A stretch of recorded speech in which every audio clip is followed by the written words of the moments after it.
It's my privilege to welcome you, Dr. Arvind Subramanian ji. We also have CEA's team on the dais. My warm welcome to Principal Economic Advisor, Mr. Sanjeev Sanyal, Senior Economic Advisor, Dr. Archana Mathur, Senior Economic Advisor, Dr. Arvind Sachdeva, Economic Advisor, Mr. Arun Kumar, Economic Advisor, Mr. Anthony Syriac, Economic Advisor, Shri P.K. Abdul Karim.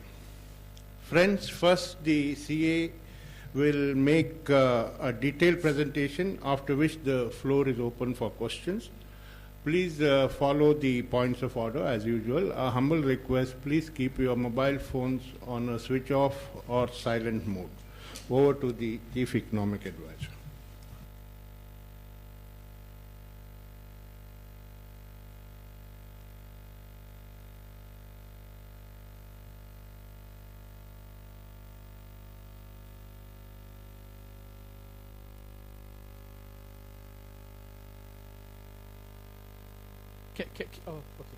Can you hear me? Good afternoon, and thanks to everyone for, first of all, thanks to Frank. Thanks to all of you for braving the traffic. Of course, it gives me great pleasure in showing off this year's economic survey for 2017-18. Okay. Something like this, as you know, cannot be done by any one individual or a group of individuals. And I'm presenting this on behalf of a number of people. And I'd like to acknowledge some of them. My apologies, I'm going to miss some. In fact, if you look at the acknowledgements page or pages in the survey, it's really quite long, and I'm sure it should have been longer, so apologies. First of all, I'd like to thank the staff of the economic division, my colleagues who are sitting here, my officers of Team CEA, as we call it. I would also like to thank very much the physical act of actually producing it. It takes a lot of effort. I would like to thank the coordinating unit, its head, and especially Aftab and Ashwini for really having seen through the process very carefully. Lots of people who are not here have also contributed. Don't want to name all of them, but including some people in the US who came to contribute for this, to work for this. I'd like to thank them as well. I'd like to thank my colleagues who work with me, in the Ministry of Finance, especially the two that I work closest with, Dr. Hasmukh Adhya and Mr. Subhash Garg. I mean, one couldn't ask for better colleagues like that in the ministry to work with. Of course, I would love to thank my boss, the Honorable Finance Minister, without whom, of course, none of this could happen. His support, his guidance, the cover that he provides have just been amazing in making all these 4 surveys that we've done possible. So a very special thanks to him. Last but not least this year, I want to extend a special, very, very special thanks to a group of people who kind of don't get enough, I think, credit for the work that we do. In the last survey and in this survey, we've spoken a lot about how we use big data. And I'm going to show you this year as well.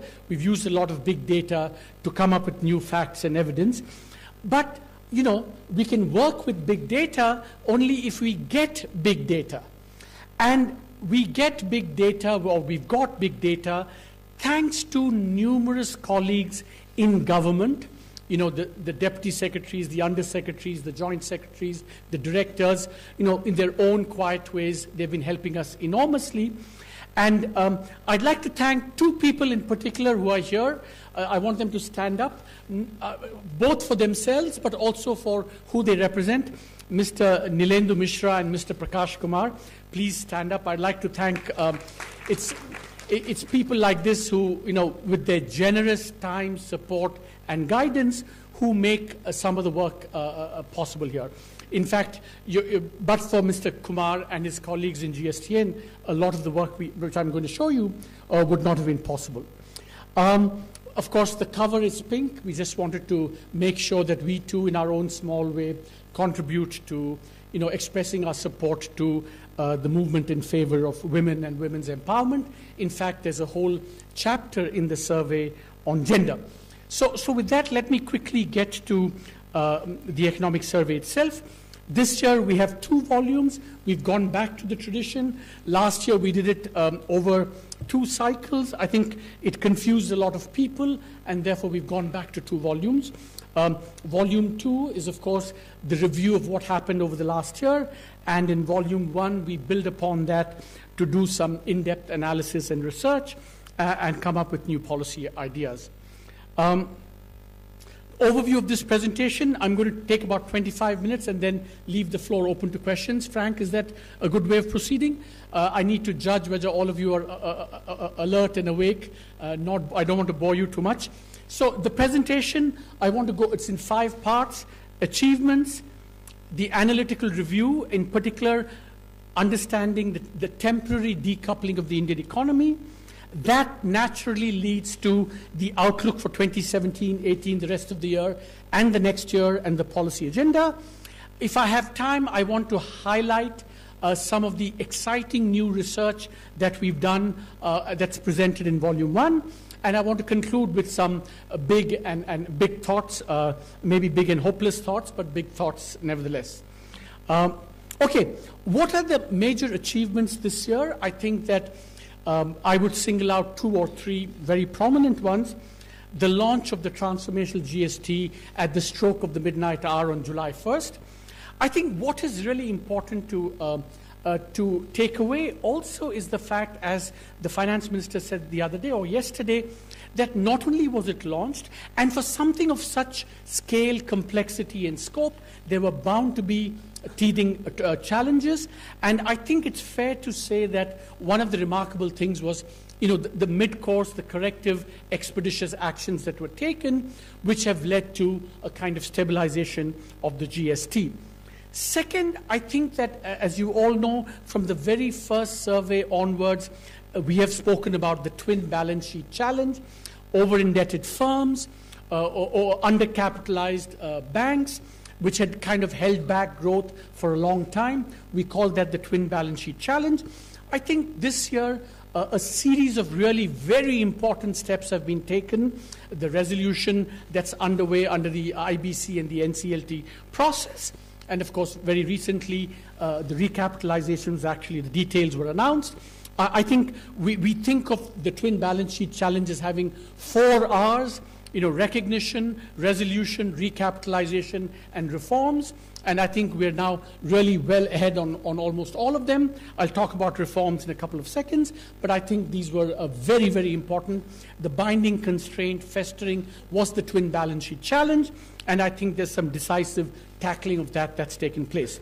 So, as validation of these achievements and recognizing India's medium-term prospects, I think for the first time in 14 years, India got the sovereign ratings upgrade, and of course we jumped many, many ranks in the ease of doing business. So these were, I think, quite very important, even transformational achievements this year. As I said, in order to understand what is happening or what's going to happen in the rest of the year and the next year, we really need to understand what happened in the last 4 to 6 quarters. And I think one way to think about this is to see why the Indian economy decoupled from the rest of the economy for about 4 to 6 quarters. As you can see that, for a period, India was accelerating while the world was decelerating. And then from the middle of 2016, kind of the reverse process happened. And that is a bit of a puzzle. And we need to understand why that happened to see what's going to happen going forward. I think this temporary decoupling happened. We explained that in the overview chapter for 4 reasons. First, I think there was this competitiveness impact from the 2 major policy actions, demonetization and GST. And you can see that, this is not proof, but it's all suggestive evidence that for about 1 to 2 quarters, you can see highlighted in white how exports decelerated very sharply and imports accelerated very sharply. So that was kind of some evidence that there was an impact from the two policy actions. Then, of course, beginning in the early to middle of 2016, our interest rates went up very sharply. See how we decoupled from the rest of the world. So interest rates affected demand. In turn, capital came in, strengthened the exchange rate, as you can see on the right-hand side. That also affected our competitiveness. If you look at the trade balance and the services balance, they were affected by that, and that also had a dampening effect on real activity. And this was, again, different from the rest of the world. That's why we kind of decoupled from the rest of the world to some extent. The fourth factor, which I'll talk about later, is, of course, oil prices. Also this year, oil prices went up. That affected consumption and the government finances, and that also held back real economic activity. So these kind of four factors contributed to the decoupling. And immediately you can see, therefore, what happens going forward.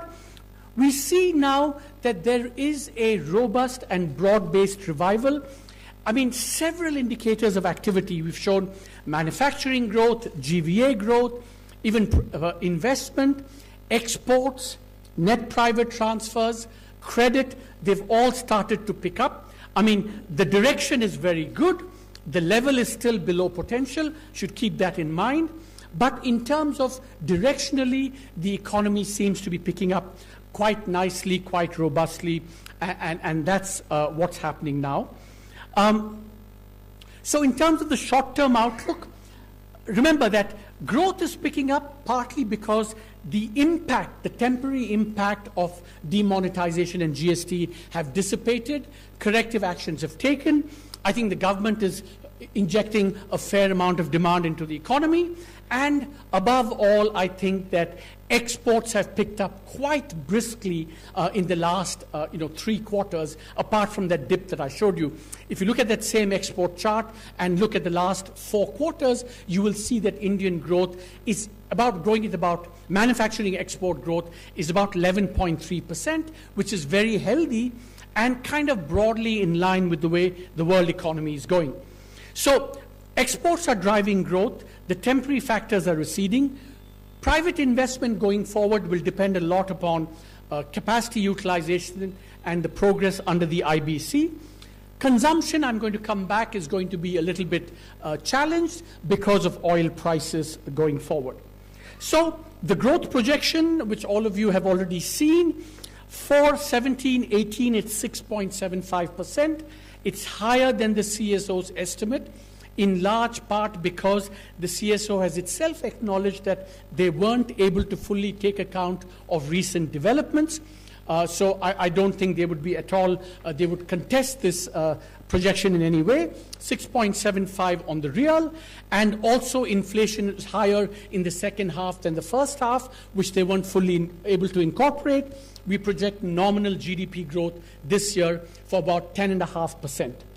And going forward next year, because of all these factors, we think that growth will rise to between 7 and 7.5. You've, of course, seen the IMF and World Bank projections, so this is in the ballpark.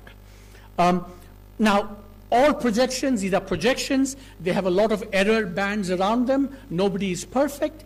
I think there's both upside potential, but there's also challenges and risks that have to be factored in when thinking about this baseline forecast. Export growth could be greater. We find, for example, that exports are growing in line with world growth. There's a kind of a standard elasticity, but that is still lower than what this response of exports was in the previous period. So if export responsiveness picks up, export growth could be higher and overall GDP growth could be higher.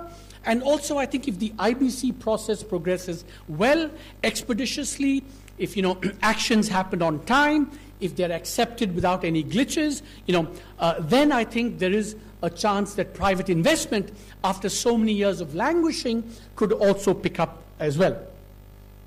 But in terms of the downside risks, I think that we should all be aware of that there are factors that we should be very, very watchful about. If oil prices remain at current levels, I think there will be challenges. We know a rule of thumb, every $10 increase in the price of oil, GDP growth comes down by about 0.2 to 0.3%. The current account deficit will deteriorate by about, again, 0.4 percentage points of GDP, $10 billion. Inflation will be higher also by about 0.2, 0.3%. So I think we need to watch oil prices very carefully. That's a risk.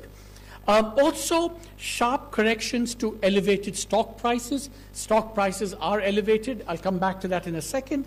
If something sharp happens, I think that's another risk we should. And, having seen emerging market experiences around the world for the last 20, 25 years, I think we should always be watchful when, the macro risks mount, when asset prices are high, that you get this emerging market sudden stall. There's a famous phrase, sudden stop of capital flows. But in India, I think we should worry not about anything serious, but sudden stalls in capital flows, because then macro policies will then have to be tighter. Then you get the classic dilemma between stability and growth, and then has all these consequences. So, in a sense, and you can see oil prices 17, 18 this year, about 16% higher than last year, which have held back consumption. And the IMF forecast is for another 12% higher growth next year compared to this year. So that's going to be a risk that we have to contend with. So in a sense, if you wanted to, in a nutshell, capture the current macroeconomic conjuncture, it's about both the story of revival and the story of risks. And markets are reflecting that actually beautifully. Stock prices are at record levels, which means that there's expectations of dynamism going forward, GDP, profit earnings. But interest rates have risen very sharply as well, reflecting concerns about the deficit, oil, slightly higher inflation.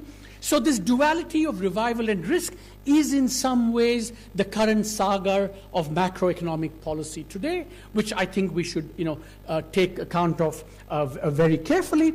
And of course, there is the story about the elevated stock prices, which also we should factor into account.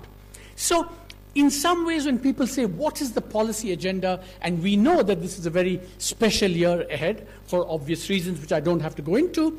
So I think that in some ways, my own view is that the government doesn't have to do anything new and radical, etc. Just, finishing what it has started already would be, I think, a very ambitious and a very fantastic agenda to complete. Supporting agriculture, because we know there are stresses in the agricultural sector, which are described in the economic survey. Stabilize the GST. I think that we need to stabilize GST because export refunds, compliance, revenue will still have to be achieve an equilibrium. I think we need to complete the twin balance sheet actions. I think that resolution and recapitalization must be accompanied by reforms to kind of shrink the unviable ones and to signal greater private sector participation in the better ones. Finish privatizing Air India, and no small, no mean task to head off any macroeconomic pressures and the possibility of a sudden stall from rising oil prices and possible. This is not a high probability scenario, but as they say, only the paranoid survive, and so eternal vigilance is the price of macroeconomic stability, which I think we need to have going forward. Now, so if I were you and if I wanted you to, kind of cover a few things tomorrow morning's newspapers, apart from what you may already be intending to do, I think there are 4 or 5 in Chapter 1 very important pieces of new evidence which speak to some of the current macroeconomic policy issues. For example, we find that since November 2016, there's been a big increase in individual income tax filers of about 1.8 million new and additional, over and above trend growth. The number of GST taxpayers has increased by about 50%, and there's also been some nice boost to individual income tax collections, which are described in box 2. Second very important thing about understanding GST revenues, when the GST numbers for January came out, two newspapers had exactly the opposite interpretations of the data. And I want to give you the definitive interpretation of the data that you must go away with. You may ignore me if you want, but you must go away with this, which is the following. Interpreting GST revenues has been really confused, complicated, 11 months, 12 months, IGST, CGST, etc., etc. Forget all of that. If you want to see how the GST is doing, look at what were the pre-GST revenues, which was something like, I think the number is 9.6 million in 2016-17, and what is the total sum of GST revenues this year, and then you have to make some adjustments for one-off factors. If you do that, we find that GST revenues are growing at about 12%, and the buoyancy is well above historical. So for such the early experience of such a transformative change is already providing fairly buoyant revenues. So I think the promise going forward is very good. Similarly, I think we showed that the textile package had some important effects on one particular sector, ready-made garments, not all, which you should look at. One point I want to emphasize to all those market watchers here is that our view is that markets are misinterpreting the borrowing by central and state governments. Markets kind of correlate in a one-to-one fashion market borrowings with the underlying fiscal deficit. In India, that's not quite right. In fact, it's wrong. You should read box 8. And our estimate is that about 40,000 crores of extra borrowing by the center and the states does not reflect the underlying deficit by either of these. So I think that's an important message. It's also, for me, it is a valuable learning experience to understand how to think about borrowing, the deficits, and other aspects of our fiscal arrangements. Last, important, there's a whole 3.5-page box on how to think about the Indian stock market boom. It is different from what's going on around the world, but for very different reasons. And you should read up that.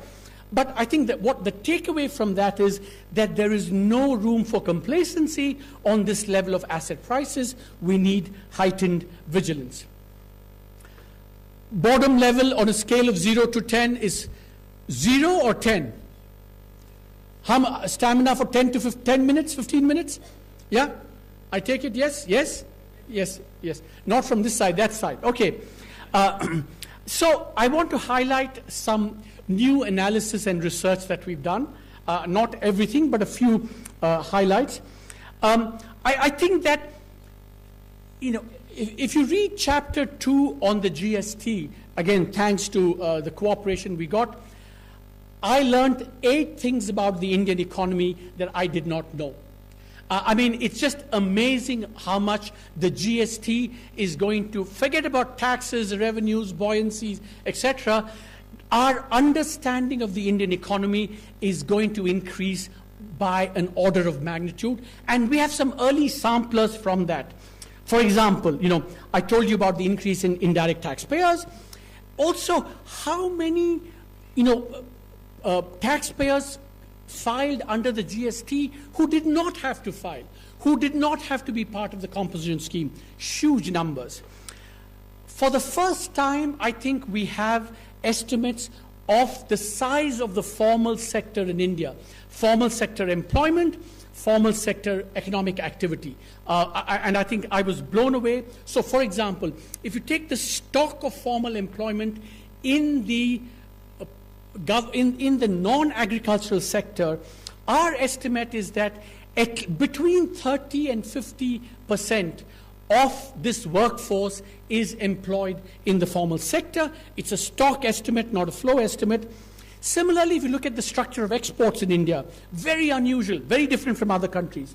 For the first time ever in the history of Indian economics, we have estimates of which states export how much internationally. It's amazing. And if you look at that and analyze that, you find that states that export more are also internationally are also the states that are more prosperous in terms of having a higher per capita GST.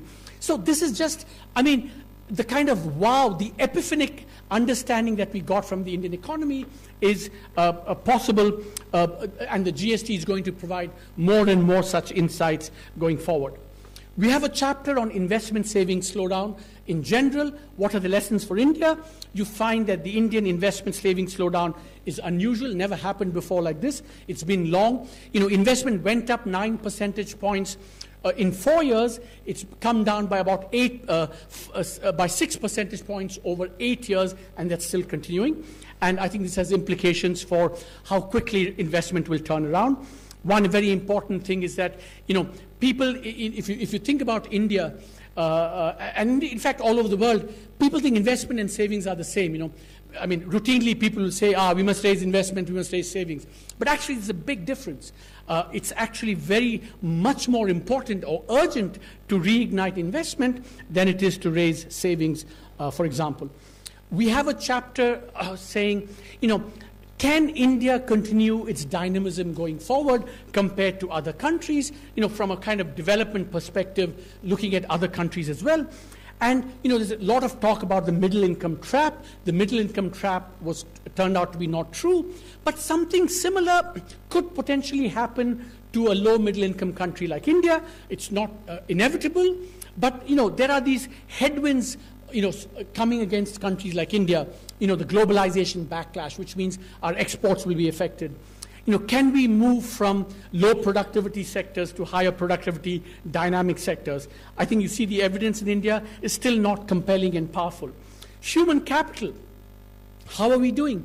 There's a box we do based on ASAR data on how far we are truly away from the global human capital frontier, and it should give us pause for thought, which is reflection, because we're still very far away from that.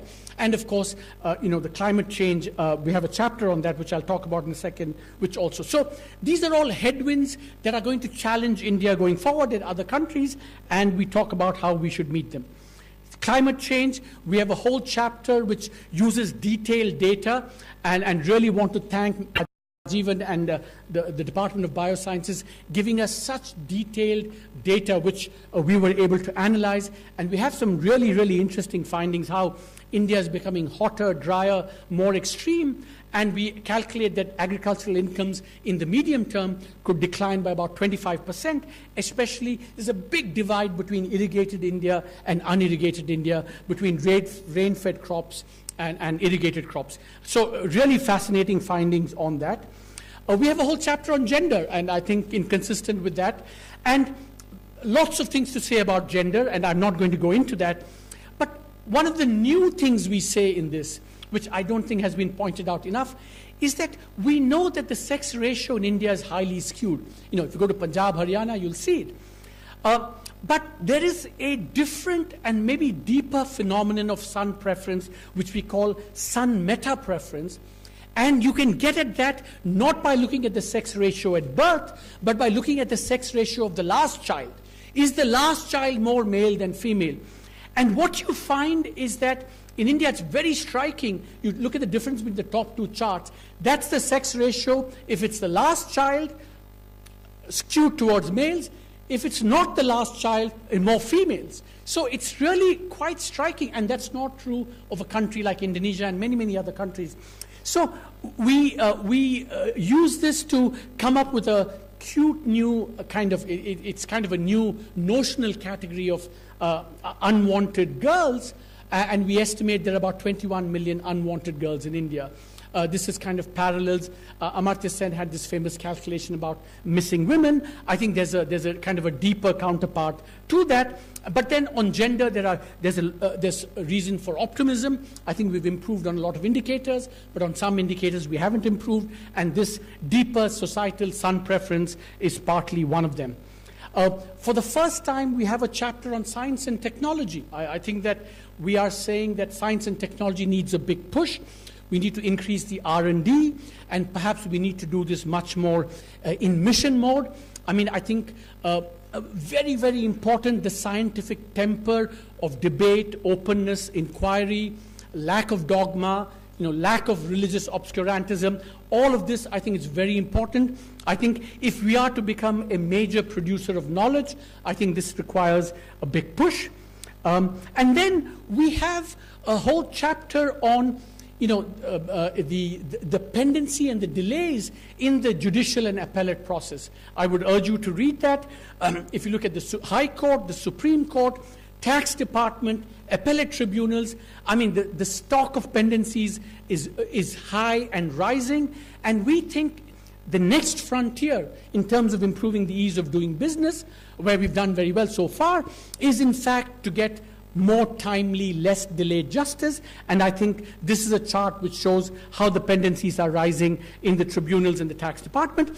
And one of the terms that we used in an early survey was cooperative and competitive federalism, how the center and the states should interact.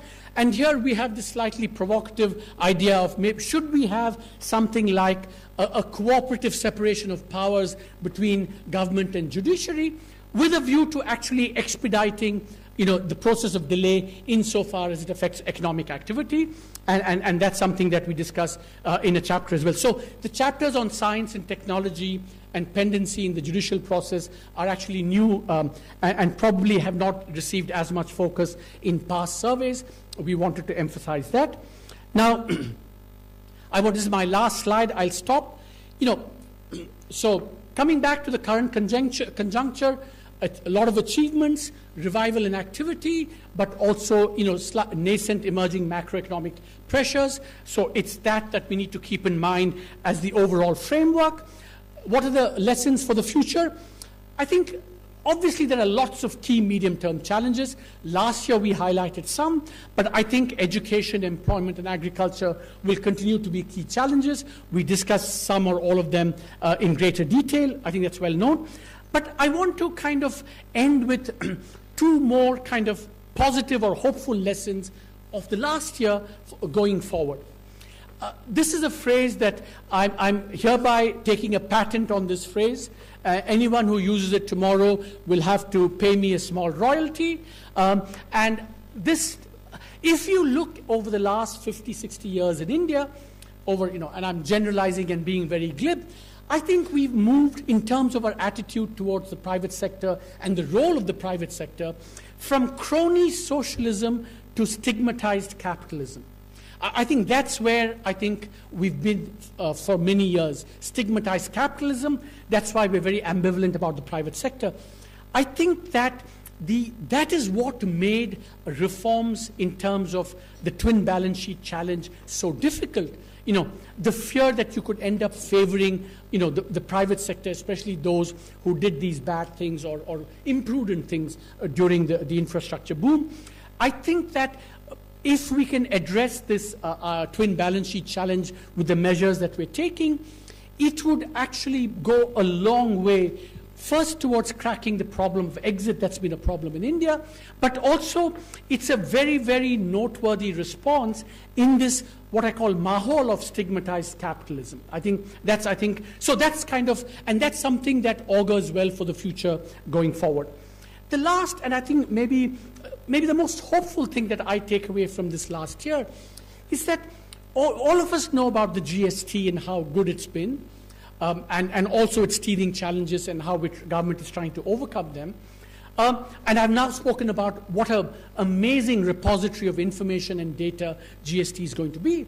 But I want to end by saying that, the GST Council, the working of the GST Council, has shown that cooperative federalism can really work. I mean, if you look at the quality of discussions, the tenor of discussions, and I am firmly of the view that, or let me step back, when people say, what does India need to do by way of policy reform, I can name 20 and you can probably name 40 even better than my 20. But always the question is, how do you get this thing done? Especially in areas where states are involved. I think that's the question that we really have to grapple with.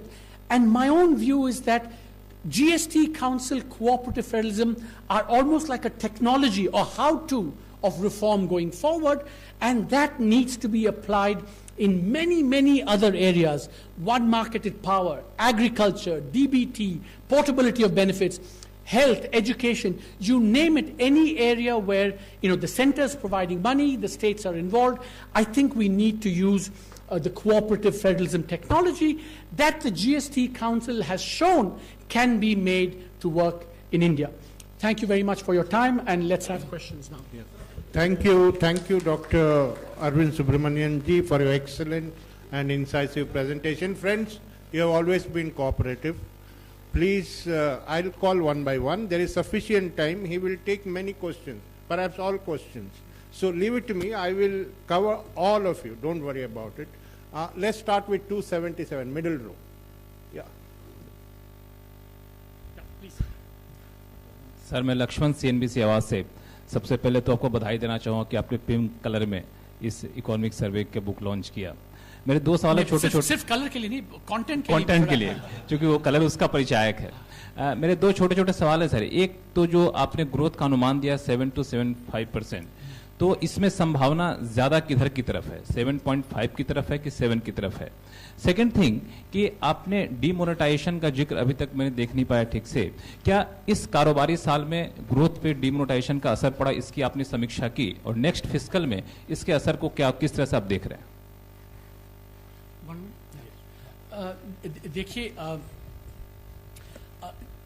जब हम 7 to 7.5 देते हैं range, अक्सर से लोग उसका interpretation करते हैं कि एवरेज होगा मोस्ट लाइकली, और एक वजह से वो ठीक है, पर I think this time I don't want to say कि बीच में होगा, कि क्योंकि ऊपर भी हो सकता है, नीचे भी हो सकता है, and there are factors both ways. So अभी के लिए unless we get more data, I don't want to assign probabilities to where we're going to be in that. So that's one. On your जो आपने demonetization पूछा, हम पिछले साल demonetized GST का transitional impact पड़ा, and the pickup in fact is because those effects अभी जो हैं वो हमारे पीछे more and more होते जा रहे हैं. तो गोइंग फॉरवर्ड उनका मतलब जो इम्पैक्ट था जीएसटी का और डिमोनेटाइजेशन का, उसका मतलब आइदर कम और नेग्लिजिबल होगा going forward, and that's why the economy is also I think putting those behind and coming back to its medium term potential. I just wanted to say that at 7 to 7.5% जो है, India would once again be the fastest growing major economy in the world. Yeah.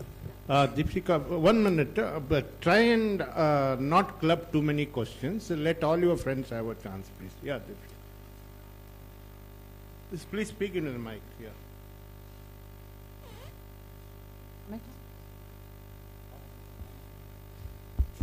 Keep it near your this one. So you cited stock market rise as one of the risk factors, which so you think in terms of taxation policy, there can be some correction which needs to be made, because that's encouraging flows into the stock market? You know that those are questions that we cannot have provide answers to. You'll have to wait for the budget for answers to questions like that. But I think the broader point is that we've seen around the world that when asset prices go up very much, they always tend to come back, and so we have to be watchful.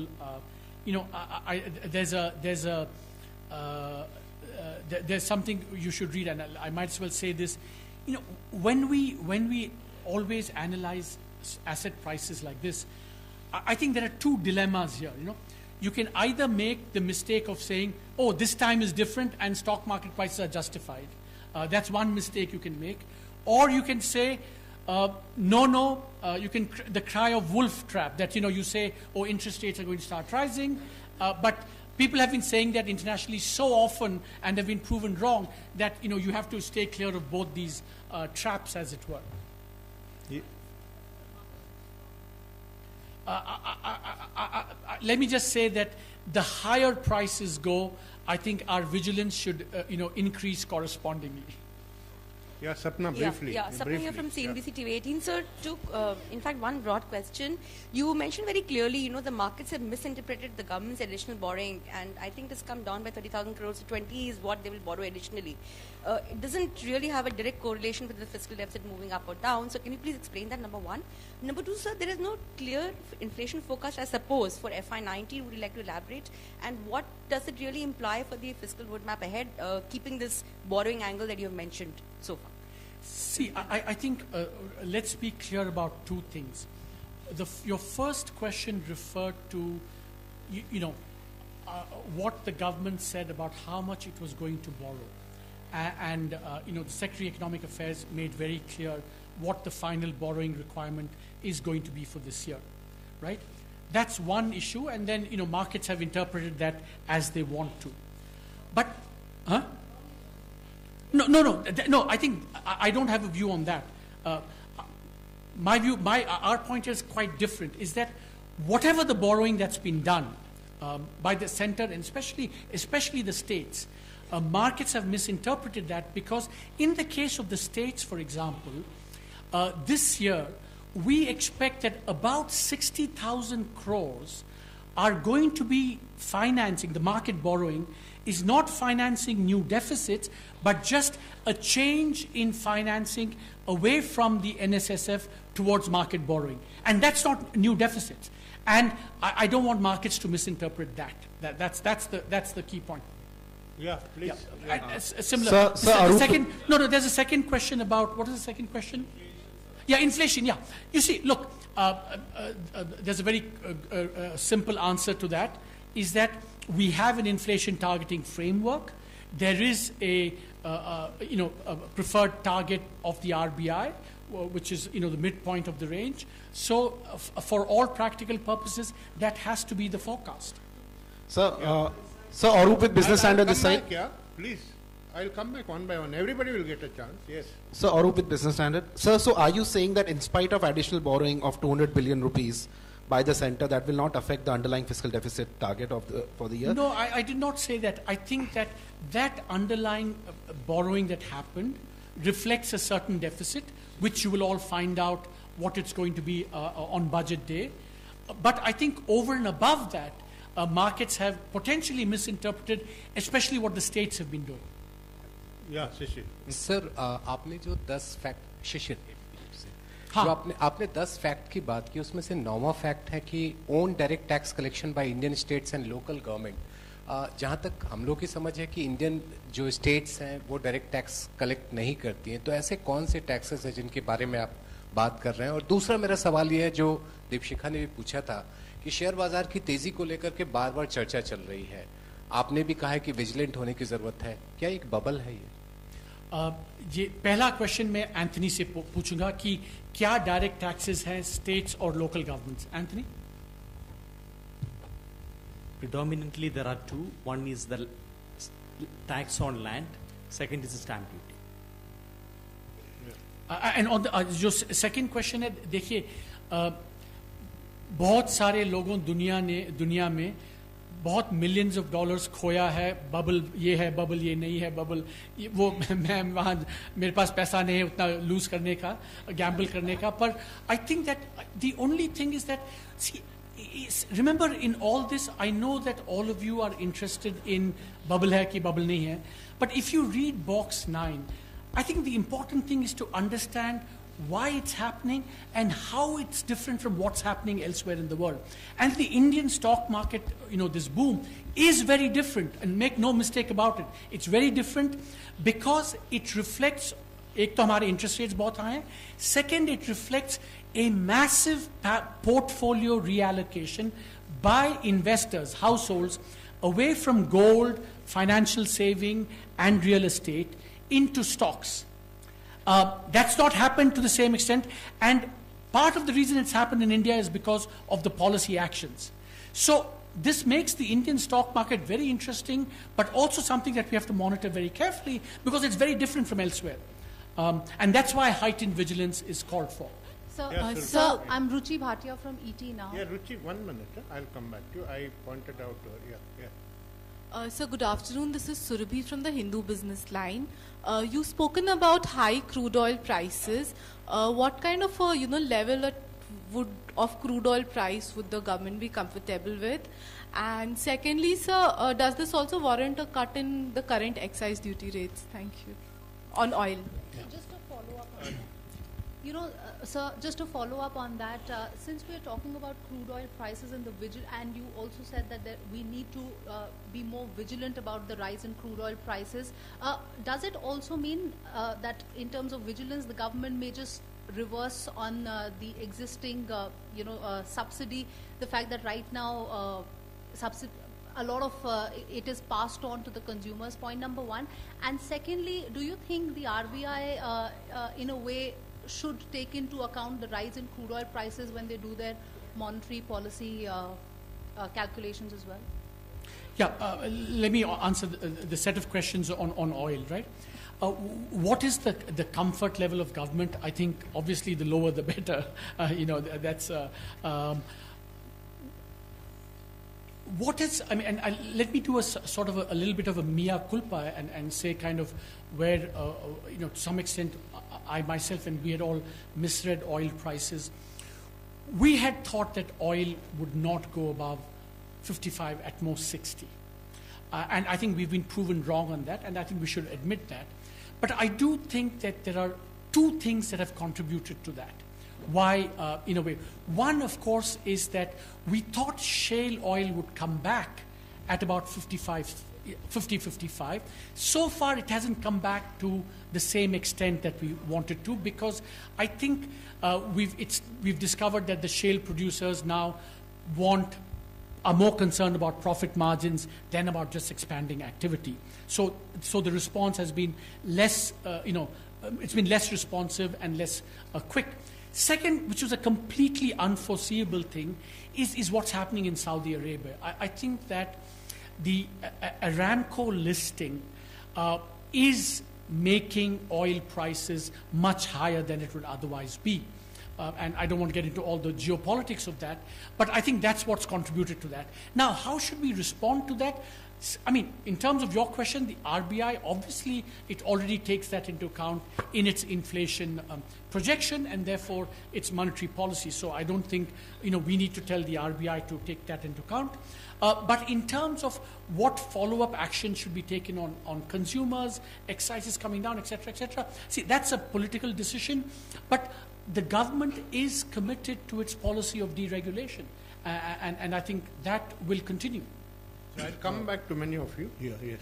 Yeah, Sir Zia Haq from the Hindustan Times. Agriculture, sir, about which even Lewis thought there's nothing much to be done other than to move people out. By choosing to talk about... Sorry, other than? Other than to move people out. Yeah, okay. Yeah. So you choose you're taking a dig at me, I notice. No, I'm taking a dig at Arthur Lewis. Arthur Lewis. No, I was saying, sir, by choosing to focus only on, this broader issue of climate change, sir, you seem to skip the main issue. The proximate issue now is prices. Production is not an issue, prices are. And also, sir, rural wages, just about barely growing, sir. Yeah, by the way, just let me say 2 or 3 things on agriculture. First, we haven't, neglected that. I think if you read the overview chapter, we have something on agriculture. But because remember, in agriculture, there are short-term challenges, there are medium-term challenges, and the climate change is a medium-term challenge. On the short-term challenge, let me say 2 or 3 things which are very important, right? This year, there are 3 or 4 distinct things that are going on in agriculture which complicate any analysis of that. One, we've actually seen a reduction in acreage under sowing both in Kharif and Rabi.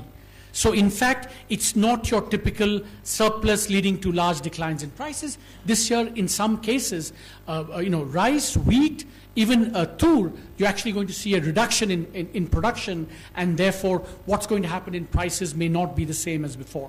So that's one development. Second development, of course, is that for some other crops, you're absolutely right, which we're seeing now, like gram and some of the soya bean, we have seen increases in prices leading to large reductions in increases in output leading to large reductions in prices.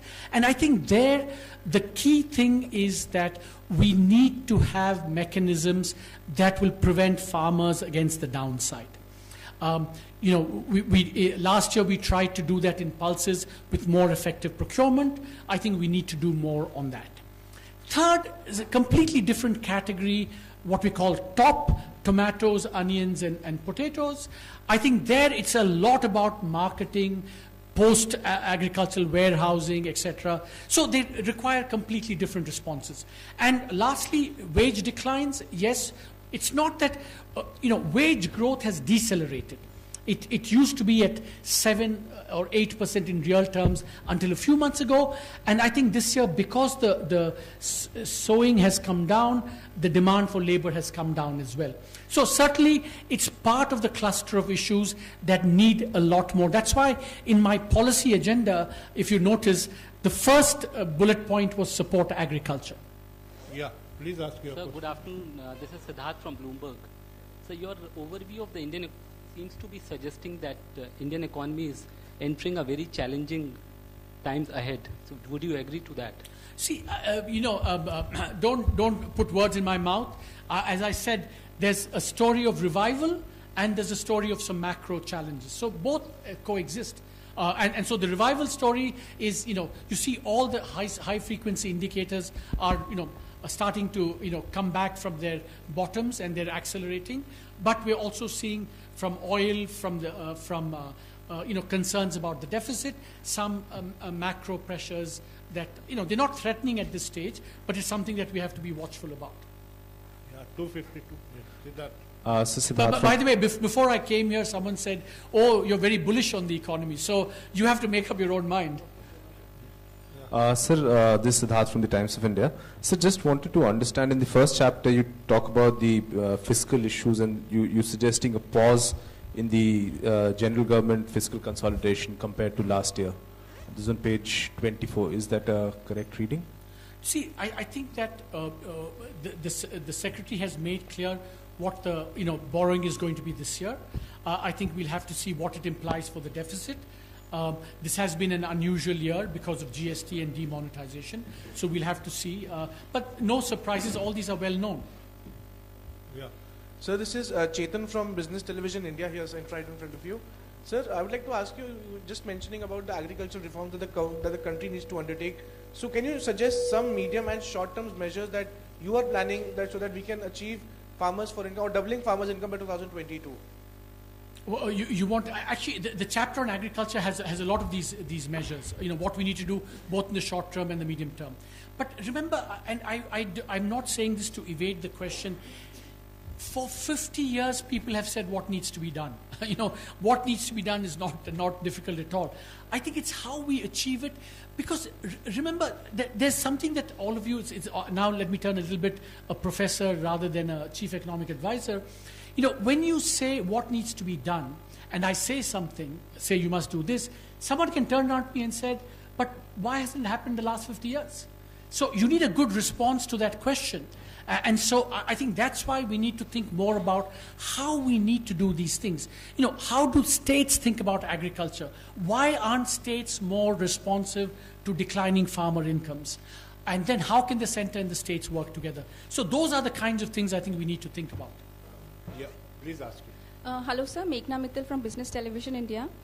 This year, currently, we are estimating a below 7% GDP, which we are planning to achieve above 7% in the next financial year. So I want to know, like this twin balance sheet problem and the private investment, which is currently stalled. Do you think it can pose some kind of risk to the growth in the next year? See, I think maybe Sanjeev might want to add something as well on this, depending on what's happening in the bankruptcy. See, I think that, look, I think truly some very important actions have been taken because private investment was stuck for a long, long time, right? And that's because corporates had too much debt, banks couldn't lend, and now. So my own view is that the faster, quicker, cleaner the IBC process is going to be, the quicker this will come around. And also, remember, as growth picks up, there will be more demand as well. And then once we reach higher levels of capacity utilization, the incentive to invest in new capacity will come back as well. Sanjeev, do you want to add something? Yeah, I mean, the IBC process and the cleaning up of the banking sector and the twin balance sheet problem has really gathered pace. And the use of the insolvency and bankruptcy code in that cleaning up is truly exemplary. In fact, I will ask you to look at volume 2, pages 50 to 52, where I've got some very interesting data on how this process is going forward. It has some great data on how the NCLT is working, what has happened to those 12 cases, if you remember, that the RBI had listed, and some of them will be very shortly coming up for some sort of a resolution, because the time cycle is coming to an end. So I would very strongly urge you to look at volume 2, pages 50 to 52. Some very, very interesting data there for the first time available. So please have a look at it. Yeah, please. Yeah. Manojit Shah from The Hindu. Yeah. Please. Till a few months back, you advocated the sharp rate cuts by the RBI, but now the scenario has changed. Oil is rising, bond prices are already at 7.5. So do you think it's time now to give up the neutral stance and hiking the policy rates to tame inflation? That is number one. And number two is that according to your estimate, what is the impact on GDP in H1 due to demonetization? Two terrific and difficult questions. On the first one, look, my view would be that it's both very consistent to say that the Indian economy could have, for about a period of 18 months, benefited from lower interest rates. In the period when we had very, very high real interest rates and the economy was weak. So I think that was a phase where we could have seen much lower rates. Now, clearly, the cycle has turned. Inflationary pressures have re-emerged. So it's not just that inflation is picking up, which is one, but also the fact that if growth happens, output gaps will also start narrowing. So from both those perspectives, the stance on monetary policy naturally has to change. As Keynes famously said, when the facts change, I change my opinions. What do you do, sir? So I think there's been a change in the underlying facts. On the second, I don't think we've done any specific calculation, but we can see some evidence. In the July volume, we showed, for example, there was some impact of demonetization on the informal sector, which got reflected in increased demand for Manrega, if you read that. What we find this time is that maybe not necessarily just demonetization, but certainly GST for maybe 3 to 5 months, we saw an impact on competitiveness reflected in exports coming down very sharply and imports rising very sharply. It's very unusual. It happened only in India. It didn't happen in other countries in the world. And that's kind of the, GST come a little bit of demonetization impact as well. Sir, Dheeraj here from the Economic Times. You have made a strong case for disinvestment of Air India. Do you think government needs to further embark on a higher stake sale program, including other PSUs as well, so as even if the fiscal deficit target is given a bit of leeway, that could be covered through that? See, I think let's always keep aside, the fiscal motivation for doing disinvestment and the real underlying efficiency motive for doing disinvestment, right? I think that there is a strong case that for underlying efficiency reasons, not just efficiency, but just stopping the bleeding reasons for the government, right? I think, and the government is aware of this. Niti Aayog came up with a list of things that needed to be disinvested. I think my own sense is that there's kind of a classic dilemma, right? If PSUs are doing well, you say it's national wealth, national patrimony, you don't want to. If they're not doing well, then it's very difficult to disinvest them. So it's kind of a dilemma that you always have when you do disinvestment. But I think the principle that we should expand strategic disinvestment for underlying micro efficiency reasons are compelling, I think. Yeah, please. Sir, I'm Ashutosh from Business Television here, sir, here. There are many people from Business Television today. Sir, my question is on the survey indicates that the GST revenue base is at about 65 to 70 lakh crore. Yeah. Now, do you see it rising, and by how much? Also, as far as crude is concerned, the outlook that you have given in the average increase of crude prices is that of about 12%. So is that not a very conservative outlook, given the fact that the crude prices have gone at least in the range of 25 to 27% in the last year? So what is the basis on which this average increase in crude very simple. That's just the IMF forecast, and that itself is based on futures prices. I think nobody, least of all any of us, can have a special forecast on oil prices. That's just what everyone, kind of the consensus view on that. Okay. Your first question about GST base going forward. See, here, one, we actually haven't done the calculation for the new base, but my sense is that you are going to see a big increase over time, both in the people who are already filed, who are not paying enough, like the composition scheme is still getting not enough from that, new filers, but I think the process of compliance is going to improve quite substantially, and I think it's going to become a very buoyant source of revenue. Because remember that, as I said, for me the most compelling evidence is already that for such a disruptive change, and a lot of teething challenges, collections have been, reasonable, very reasonable. In fact, almost, robust, I would say. Yeah, please. Hello, sir. We'll take questions from all the raised hands. Don't worry. Rupam from Reuters. Just on renewable energy, you speak about subsidies could be revisited. Could you explain a little more about renewable energy and what policies you all are working on? See, I think that I think the government has a very important renewable energy objective. The Prime Minister has made very clear that we have to get 175 gigawatts. That's our international commitment as well. And everything that needs to be done to achieve that, I think, is being done. The question always was and is that with this sector developing so rapidly, are the circumstances the same today in terms of how much support it needs as they were 5 years ago, when, for example, technology meant that costs were much higher then?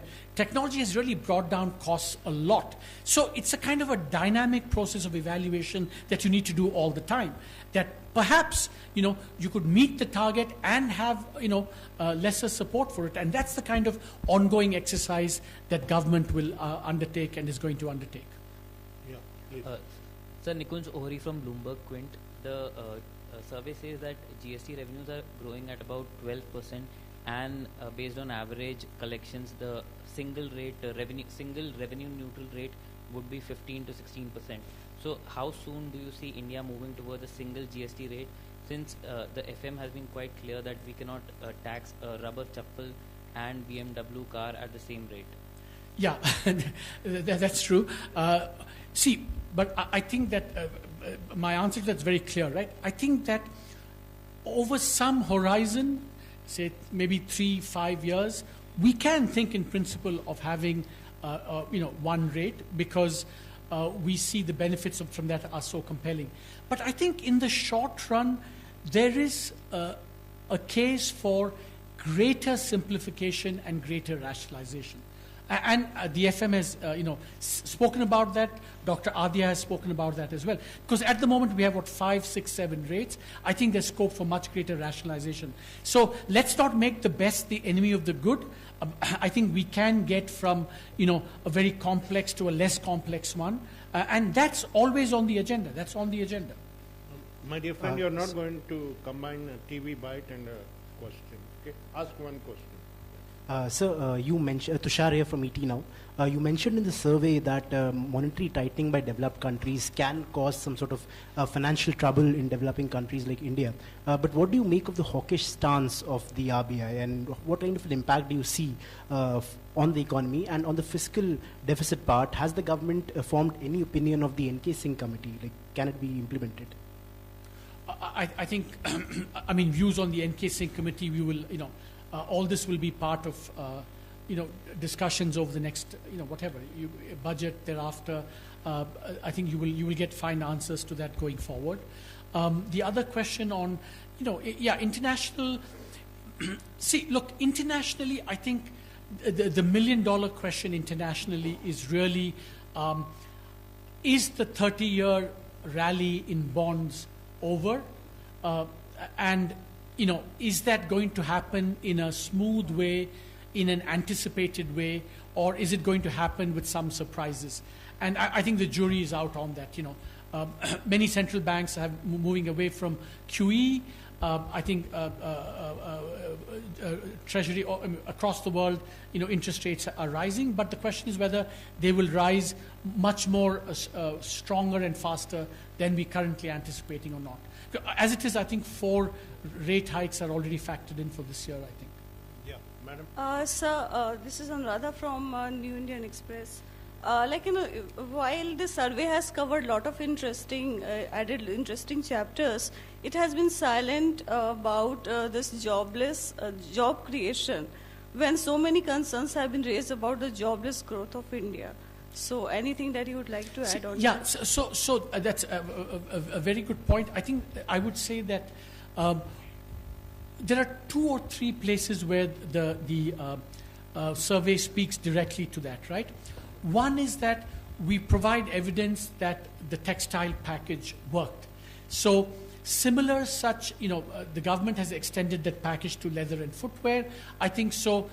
The evidence that we provide, you know, provides a basis for policy actions like extending that to other labor-intensive sectors. So that's one. Second, I think that we've done some very detailed calculations on how much formal employment there is in the economy. So that I think, if you look at, I think one of the boxes, we have some analysis on that. But I think the most important point I would say is that between measures to revive the economy and measures to boost agriculture, I think a lot of the challenge can also be addressed. So when people say, you know, what do you say about employment? My answer is, what can you do to get investment and exports up again? And what some sector-specific policies can you do? And I think we touch upon both of these in the survey itself.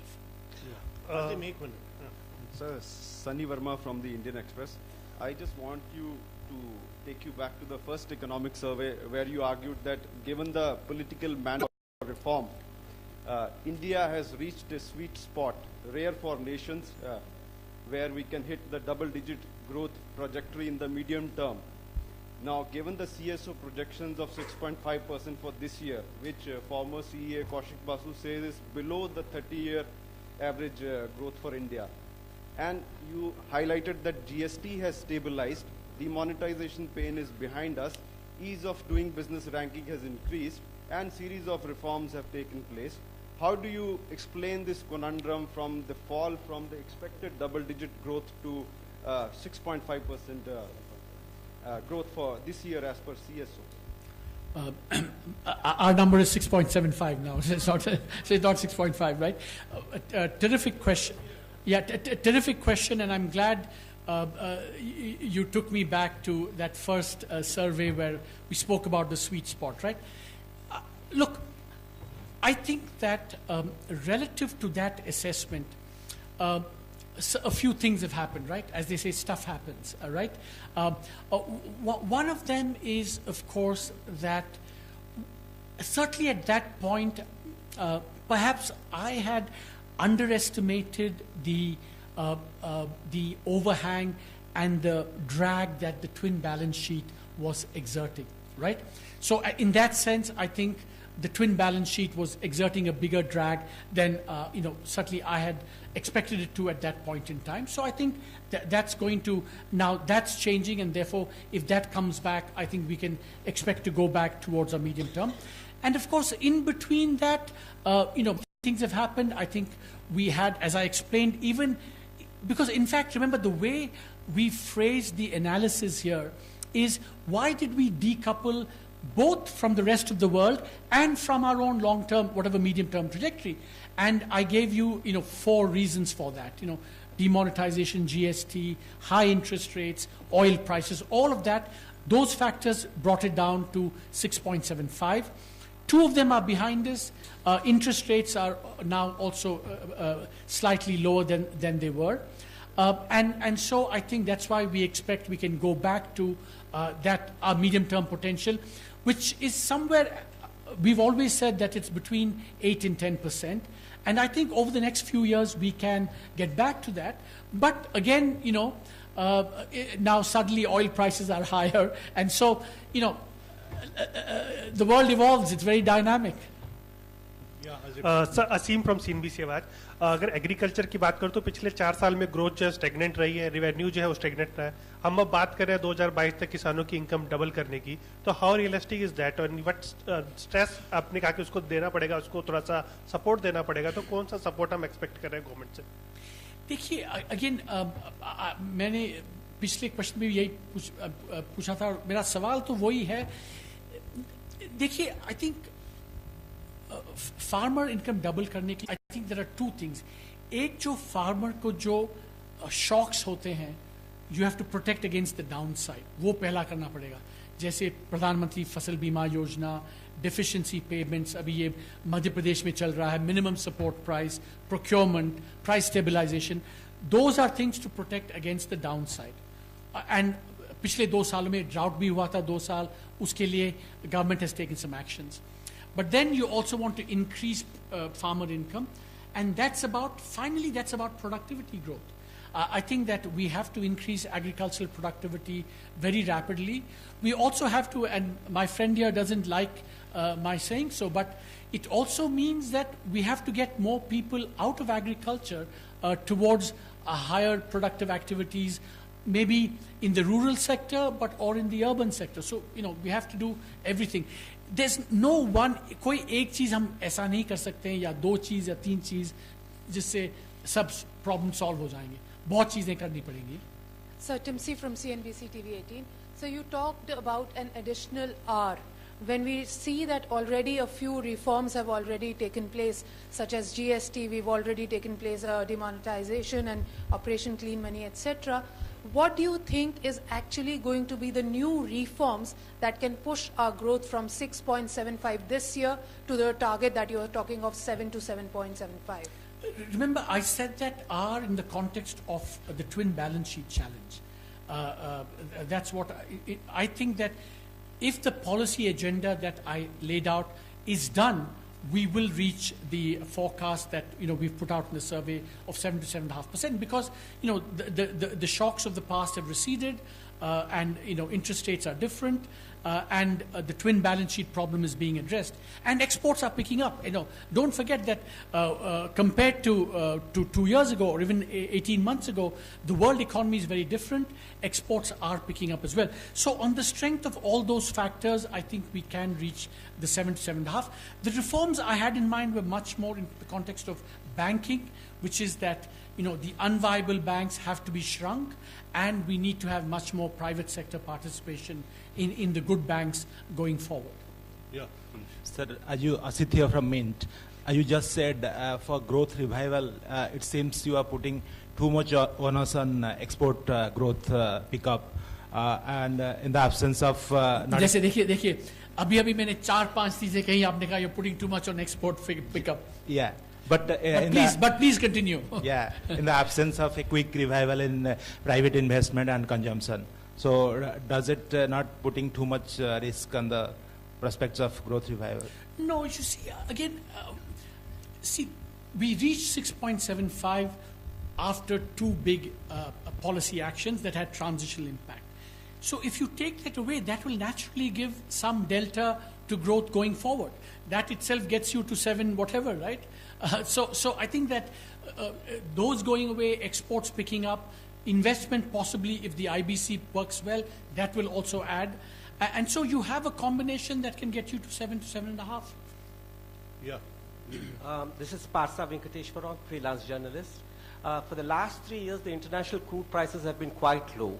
Did India take advantage of that, and will it help in cushioning in the next 1 or 2 years?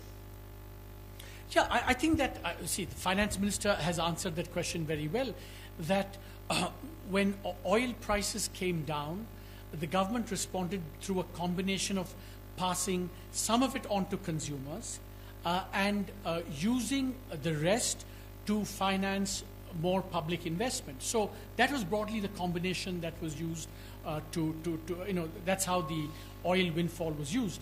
So I think that, and now oil prices are different, so we have to do different things. So, I think that question is, the FM has answered very well, I think. Yeah, 127. So Ayushi, CNBC आवाज़.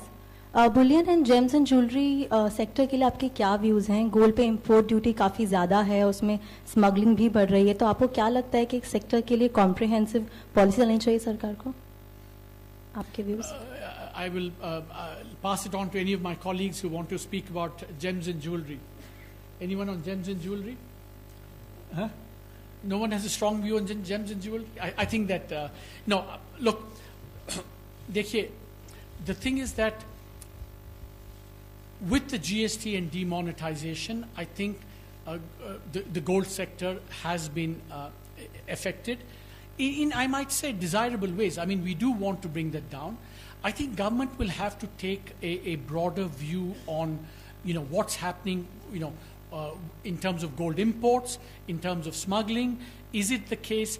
Remember, I've always been a big advocate, and I've lost this battle of actually having higher GST on gold.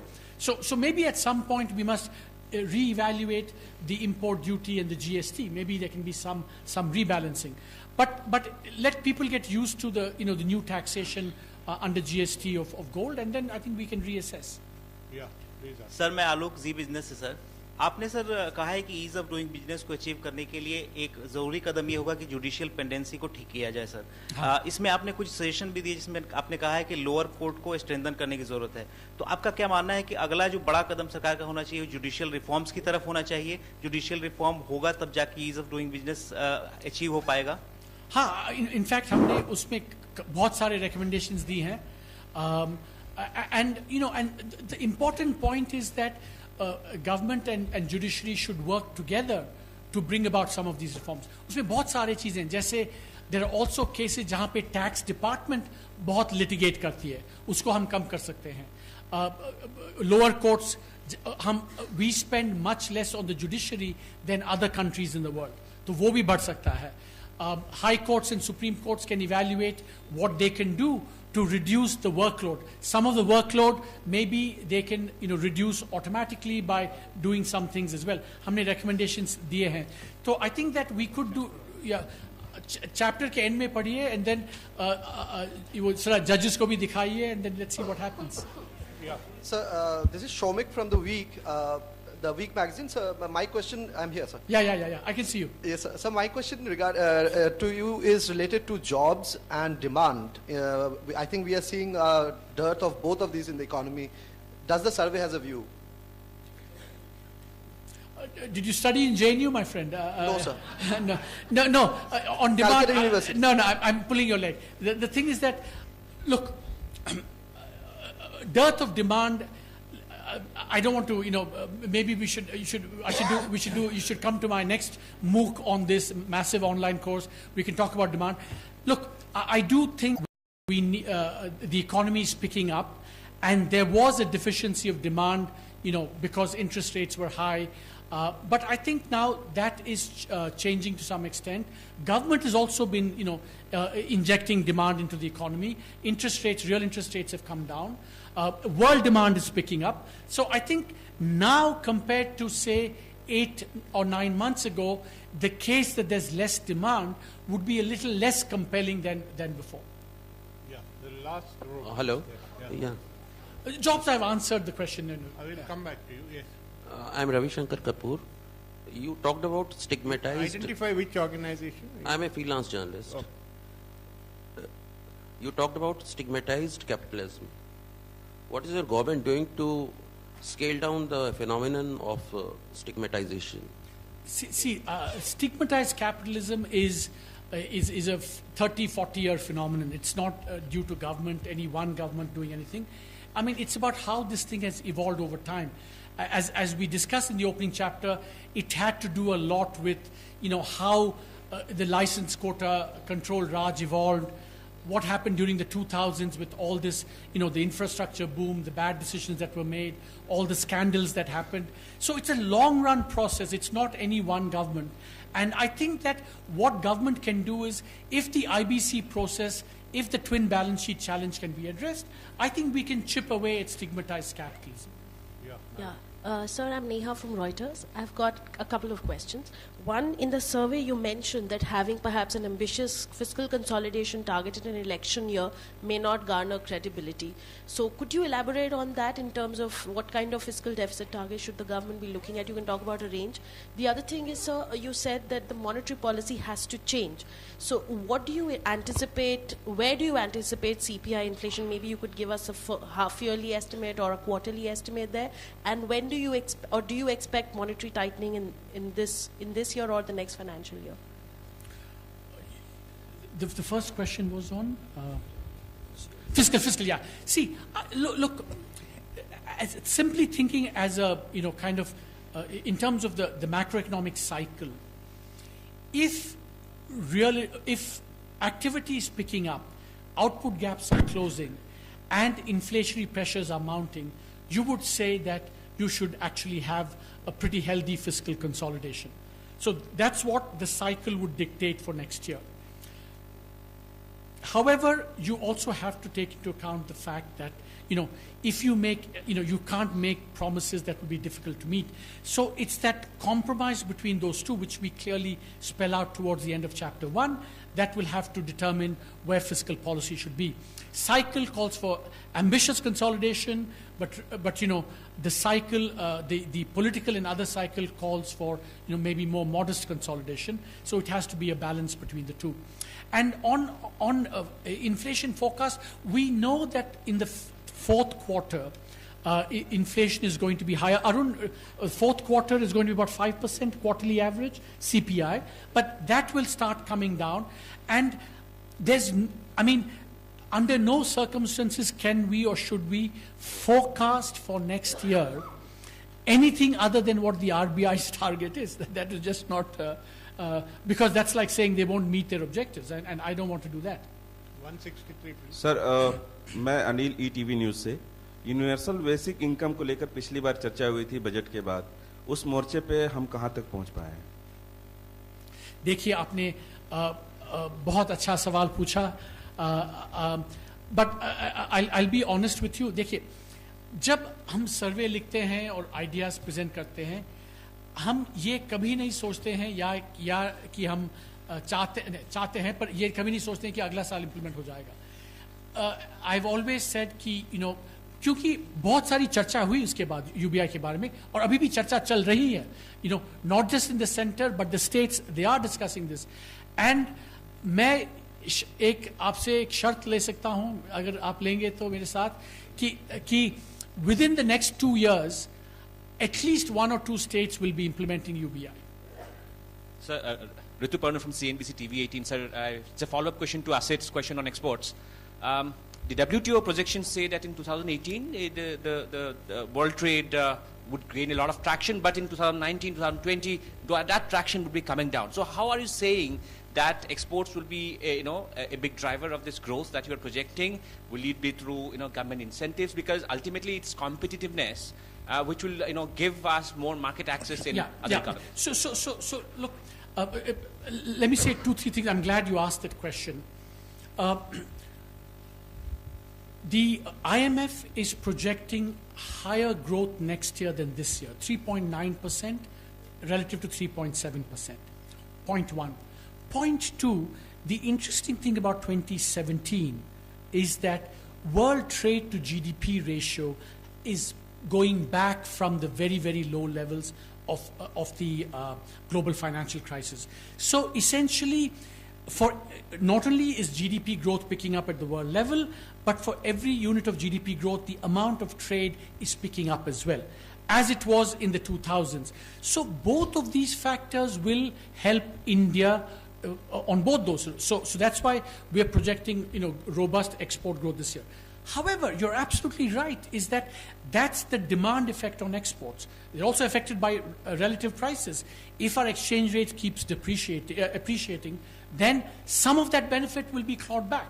So that's why we need to work both to take advantage of the increase in world growth and trade and, improve the competitiveness of our economy. Then we'll get the double benefit from what's happening in the rest of the world. That's the last question. Last question, yeah. Nikunj from Bloomberg Quint, I have two more questions. The survey says that investment down is not yet over. So when do you see a reversal in this trend? And one more thing, generally the sovereign rating upgrade would have led to easing of yields, GSEC yields. Seen the opposite of that. Could you please explain that? Answer to the second is easy. Don't take sovereign ratings so seriously.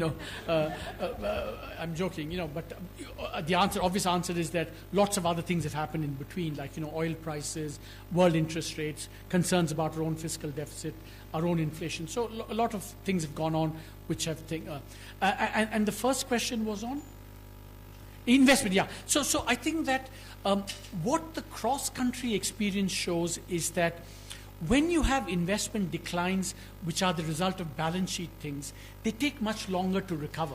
And I think that's a very important kind of insight that comes out of that. But I think we are just about beginning to see the turnaround of that cycle, because in this year, we're going to see higher investment growth than last year. And I think so maybe we've troughed and we can see that picking up. And if we do the twin balance sheet things, I think that will improve as well. So we'll conclude the press conference. I thank the Chief Economic Advisor for his presence, patience and time, and all the other dignitaries on the dais.